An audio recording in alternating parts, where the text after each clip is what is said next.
तो नमस्कार, आप सभी का स्वागत है हमारे यूट्यूब चैनल में। आज हम बात करेंगे ऑप्शनल सब्जेक्ट के बारे में। ऑप्शनल सब्जेक्ट आपको कौन सा लेना चाहिए, स्कोरिंग सब्जेक्ट कौन सा है, ऑप्शनल सब्जेक्ट की तैयारी आपको कैसे करनी है, ठीक है। उसके लिए सिलेबस, बुक्स, नोट्स और प्रीवियस ईयर पेपर, इन सब चीज़ों पे डिटेल में बात करेंगे। उससे पहले मेरी आप लोगों से एक रिक्वेस्ट है, अगर आपने 85 डेज़ वाला जो मैंने वीडियो बनाया था, 85 डेज़ के लिए स्ट्रैटेजी आपकी एचएस 2024 के लिए, किसी ने अगर वो वीडियो नहीं देखा अभी तक तो वो जा करके अपना वीडियो देख ले। डिटेल में आपको चीज़ें मिल जाएंगी, उसमें एनसीईआरटी नोट्स बुक्स सारी चीज़ों के बारे में मैंने बता रखा है। इसमें हम एक एक चीज़ क्लियर करते चलेंगे। ऑप्शनल सब्जेक्ट की बहुत डिमांड आ रही थी। पहले जो आपके इस ऑप्शनल सब्जेक्ट एचएस ने दे रखे हैं पूरी की पूरी लिस्ट है। उसके बाद जो टॉपर है उनके स्कोर, ऑप्शनल सब्जेक्ट में इस बार स्कोर टॉपर, ठीक है जी। उसके बाद डिटेल में बात करेंगे सिलेबस सब चीज़ों के बारे में। पहले तो ये अपनी लिस्ट देख लो, जो ऑप्शनल सब्जेक्ट की लिस्ट है एचपीएससी के द्वारा एचसीएस के लिए।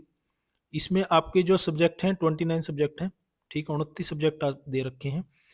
अच्छा, सब्जेक्ट की मैं एक चीज़ पहले से आपको बता दूं, सब्जेक्ट कोई भी बुरा नहीं है भाई, सब्जेक्ट सारे ही अच्छे हैं। जिसकी जिस पे पकड़ है अच्छे से कर सकता है, तो सब्जेक्ट सारे ही अच्छे हैं।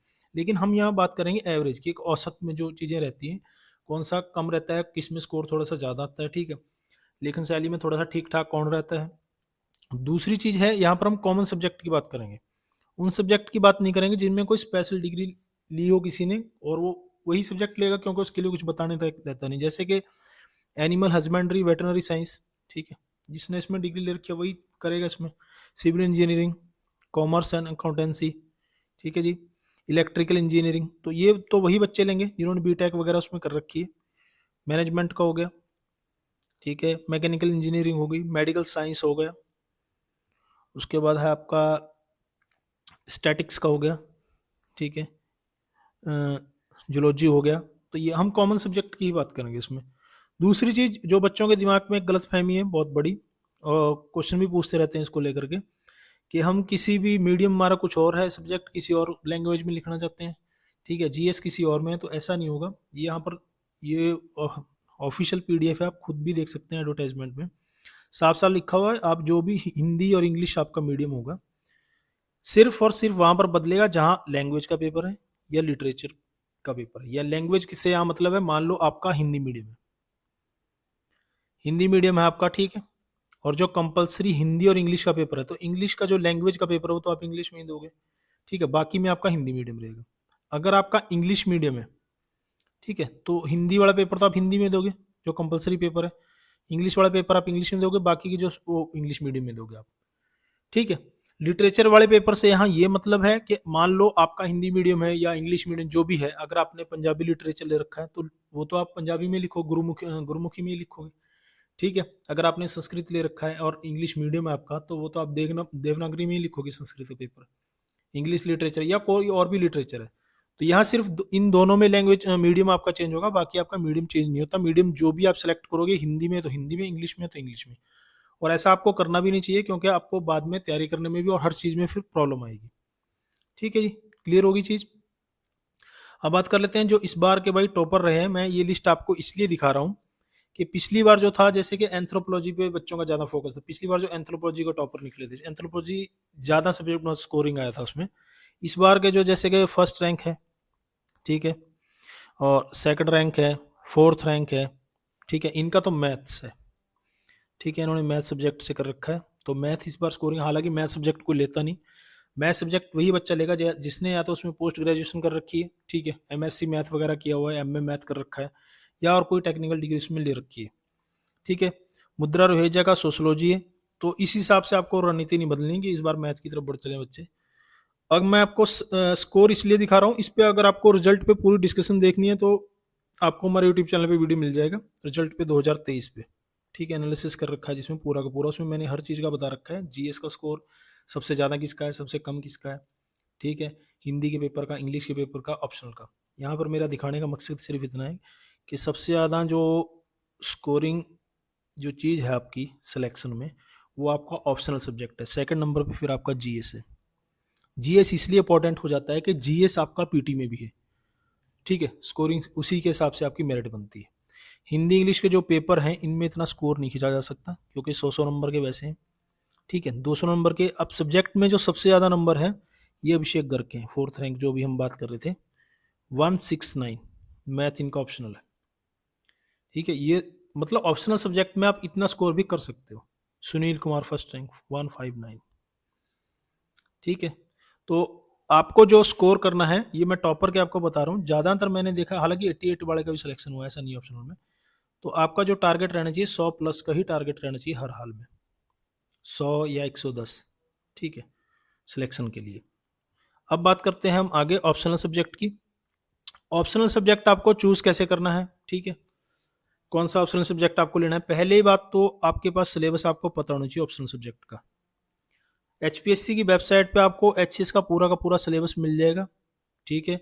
अगर आप मुझसे कहोगे तो मैं भी टेलीग्राम पे डाल दूँगा, ठीक है? टेलीग्राम पे डाल दूँगा। टेलीग्राम अगर किसी बच्चे ने नहीं जॉइन कर रखा तो कर लेना। Quality guidance bye Ranbir Singh search करके आप जा सकते हो, डिस्क्रिप्शन में लिंक भी मैं दे दूँगा। सारी पीडीएफ आपको वहीं पर मिल जाएँगी। तो सिलेबस मैं पूरा का पूरा डाल दूँ। पहले तो आपको सिलेबस पता होना चाहिए। अच्छा, एक चीज़ इसमें और है कि जो एचसीएस है, एचसीएस में जो ऑप्शनल सब्जेक्ट है आपका, ठीक है? उसका यूपीएससी में जो आपका ऑप्शनल है, उससे जो सिलेबस है बहुत कम है। फ़र्क है उसमें बहुत ज़्यादा, ठीक है? यानी कि सिलेबस कम है इसके सब्जेक्ट से। दूसरा, आपको स्टडी मटेरियल आपके पास होना चाहिए। जो भी आप सब्जेक्ट चूज़ कर रहे हैं, उसका स्टडी मटेरियल है या नहीं है, ये चीज़ होनी चाहिए। ऐसा ना हो कि आपने ऐसा ऑप्शनल सब्जेक्ट चूज़ कर लिया जिसका स्टडी मटेरियल ही नहीं मिलता। प्रीवियस ईयर पेपर होने चाहिए। प्रीवियस ईयर पेपर की बात करें तो भाई टेलीग्राम चैनल पे हमारे पे मिल जाएंगे आपको प्रीवियस ईयर पेपर। 2023 के ऑप्शनल के कुछ रह रहे हैं, तकरीबन डाल रखे हैं मैंने। पिछले 2022 के हैं, 2019 के पड़े हैं, ठीक है? दोबारा से आपको अपडेट कहोगे तो मैं दोबारा से इनको अपडेट कर दूंगा, मतलब कि दोबारा से सारे के सारे पेपर आपको मिल जाएंगे। प्रीवियस ईयर पेपर एचसीएस के आपको मिल जाएंगे, क्योंकि क्वेश्चन आप इसी हिसाब से लगाओगे।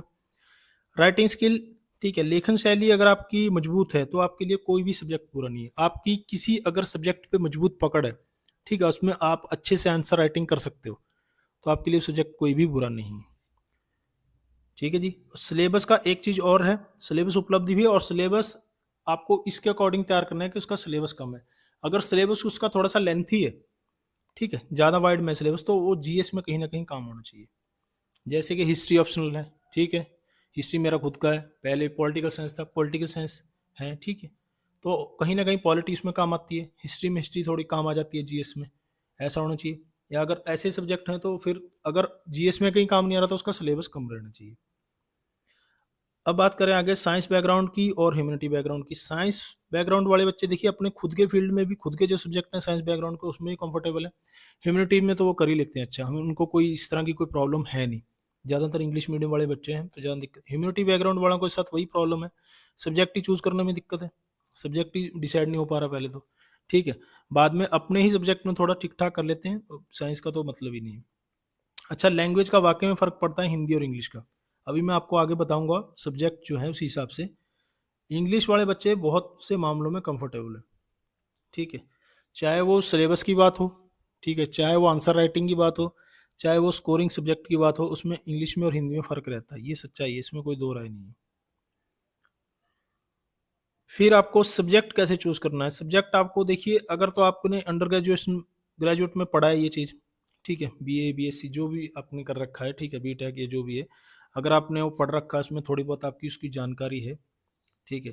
तो ठीक-ठाक पकड़ है, या आपने उसमें ग्रेजुएशन कर रखी है, पोस्ट ग्रेजुएशन आपने उसमें कर रखी है, ठीक है? जनरल स्टडी में आपके कहीं वो काम आ रहा है, आपको लग रहा है कि इससे जनरल स्टडी में जीएस के पेपर में फ़ायदा मिलेगा, मुझे इधर भी मेरा कवर हो जाएगा और दूसरी तरफ भी मेरा कवर हो जाएगा। तो इस हिसाब से आपको अपना ऑप्शनल सब्जेक्ट चूज़ करना है, ठीक है? एवरेज में थोड़ी-सी चीज़ें आपको बता देता हूँ ऑप्शनल सब्जेक्ट की। जैसे कि पहले हम बात करेंगे सबसे पहले पीएसआईआर की, पॉलिटिकल साइंस और इंटरनेशनल रिलेशन, ठीक है? बहुत अच्छा सब्जेक्ट है।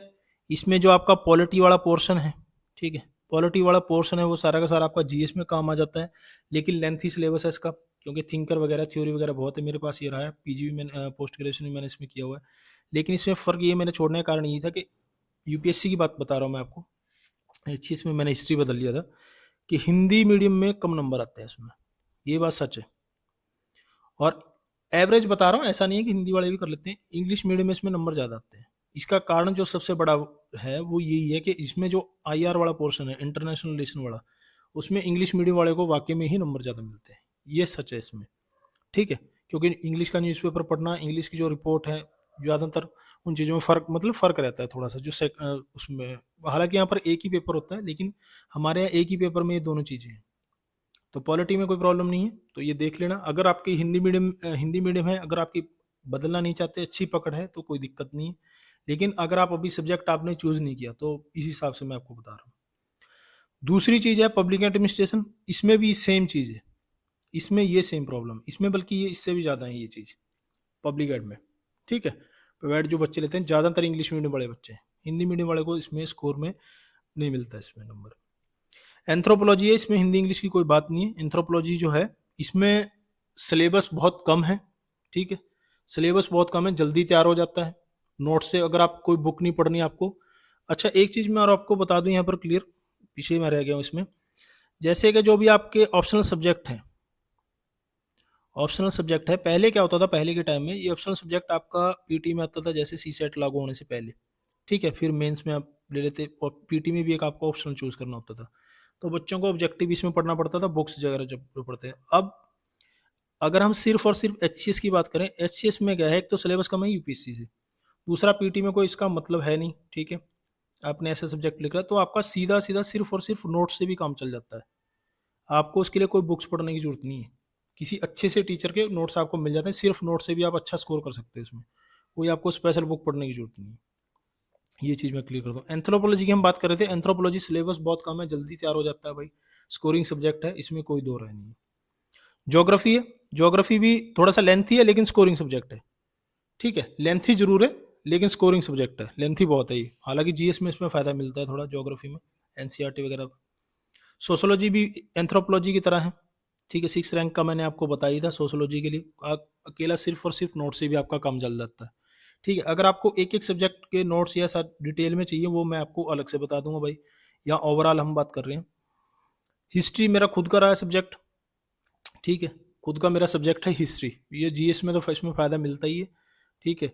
और मेंस में मैं आपको बताऊँ, स्कोरिंग सब्जेक्ट है, ऐसा कुछ नहीं है, ठीक-ठाक नंबर आते हैं। उतने ज़्यादा तो नहीं, लेकिन मतलब ठीक-ठाक नंबर आते हैं इसमें, ऐसी कोई दिक्कत इसमें है नहीं। एक सिर्फ़ और सिर्फ़ नोट से भी आपका काम चल जाता है। सिर्फ़ और सिर्फ़ नोट से भी आपका काम चल जाता है। मणिकांत सिंह के आपके पास नोट्स हों, या किसी और टीचर के आपके पास अच्छे से नोट्स हों, या आपने खुद से बना रखे हों, या इग्नू के आपके पास नोट्स हों, सिलेबस के अकॉर्डिंग। पहले आपको सिलेबस देखना है, उसके अकॉर्डिंग आपको तैयार करना है जो भी पेपर है। तो उससे आपका काम चल जाता है। अब बात कर लेते हैं लिटरेचर की। हिंदी लिटरेचर भी एक बार रहा है मेरा, पीजी इसमें भी कर रखा है हिंदी लिटरेचर में, ठीक है? हिंदी लिटरेचर की हम बात करें तो भाई, लिटरेचर के जितने भी पेपर हैं, हिंदी लिटरेचर हो या पंजाबी लिटरेचर, ये स्कोरिंग ही रहते हैं। अगर किसी बच्चे का पहले से मन है, उसकी ठीक-ठाक पकड़ है, हिंदी लिटरेचर हो, इंग्लिश लिटरेचर हो, इंग्लिश में मैं ज़्यादा वो नहीं करूँगा। हिंदी की बात करें, संस्कृत की बात करें, ठीक है? पंजाबी लिटरेचर की बात करें, तो इन तीनों की हम बात करें तो जो लिटरेचर का पेपर है, उसमें वाक़ई में स्कोरिंग रहता है। अगर इस किसी की ठीक-ठाक पकड़ है इस पे, लिटरेचर के पेपर पे, तो मैं उसे रिकमेंड करूँगा वो लिटरेचर लिटरेचर को ही ले। क्योंकि लिटरेचर का जो पेपर है, चेक होने के पास उसी लिटरेचर का जो टीचर है, उसके पास चेक होने के पास जाते हैं, ज़्यादातर स्कोर आपको मिलता ही है। ओवरऑल में आपको लिटरेचर के पेपर में स्कोर ज़्यादा मिलेगा। उसके बाद हम बात करें तो सेल्फ स्टडी, क्या सेल्फ स्टडी से आपका जो ऑप्शनल सब्जेक्ट है वो तैयार हो जाएगा। नोट्स की बात करें, राइटिंग स्किल की बात करें। पहले बात कर लेते हैं सेल्फ स्टडी की। बिल्कुल इसके लिए आपको कोई भी कोचिंग लेने की कहीं से भी कोई ज़रूरत नहीं है। अगर कोई बच्चा खुद से तैयार करना चाहता है कोई भी ऑप्शनल, तो खुद से तैयार कर सकता है। इसमें आपको कोई कोचिंग लेने की ज़रूरत नहीं है। आपको सिर्फ़ और सिर्फ़ सबसे ज़्यादा ध्यान देना पड़ेगा राइटिंग स्किल पे। जितने ज़्यादा आप क्वेश्चन लिखो, क्वेश्चन कैसे लिखने हैं? क्वेश्चन आपको लिखने हैं जो आपके प्रीवियस ईयर पेपर हैं। क्या पूछा जा रहा है, आपको उसी हिसाब से आंसर राइटिंग करनी है। आंसर राइटिंग चेक करने के लिए हम बाद में बात करेंगे, ठीक है? कैसे चेक करवाने हैं, कैसे नहीं करने। नोट्स की हम बात करें तो स्टडी मटेरियल की हम बात करें, तो आपको अपने सब्जेक्ट है, जो आपका जो भी सब्जेक्ट है आपको, ठीक है? एक-एक सब्जेक्ट पे हालाँकि मैं बना दूँगा। हिस्ट्री का मैंने आपको बता ही दिया, मणिकांत सिंह के ले लोगे तो ज़्यादा बेहतर रहेगा, ठीक है? हिंदी लिटरेचर की अगर हम बात करें तो विकास दिव्यकीर्ति के आपको नोट्स मिल जाएँगे, ठीक है? और सब्जेक्ट की अगर आप पूछोगे किसी और की, तो मैं उसके भी आपको बता दूँगा। किसी और सब्जेक्ट की अगर आपको डिटेल में चाहिए तो, जैसे सोशियोलॉजी है, एंथ्रोपोलॉजी है, या कोई और सब्जेक्ट है, तो उसके भी आपको होगा, तो मैं उसके लिए भी आपको एक अलग से एक-एक सब्जेक्ट पे मैं वीडियो बना दूँगा। ठीक है, तो आप खुद से तैयार कर सकते हो। इसके लिए आपको किसी कहीं से भी कोई कोचिंग लेने की ज़रूरत नहीं है। जितना आपके पास समय बचा हुआ है, जो मैंने उस दिन आपको स्ट्रैटेजी बताई थी, 2-2 घंटे भी आप दोगे, एक-एक नोट्स पढ़ते रहोगे, ज़्यादा से ज़्यादा कोई भी सब्जेक्ट होगा, उसके 4 से या 5 नोट्स होंगे मेन जो हैं। वो क्लास नोट्स अलग होते हैं, जो प्रिंटेड नोट्स हैं, उसकी बात कर रहा हूँ मैं यहाँ पर।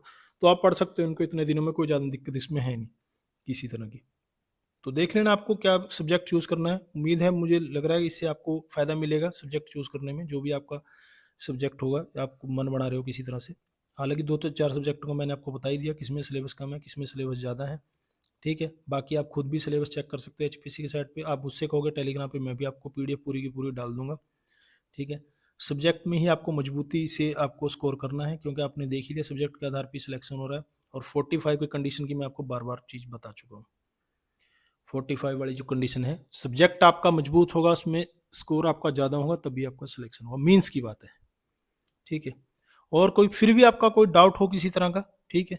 तो आप कमेंट बॉक्स में ज़रूर लिखना, मैं उसका रिप्लाई करूँगा। देखने और सुनने के लिए धन्यवाद। जय हिंद, जय भारत, वंदे मातरम।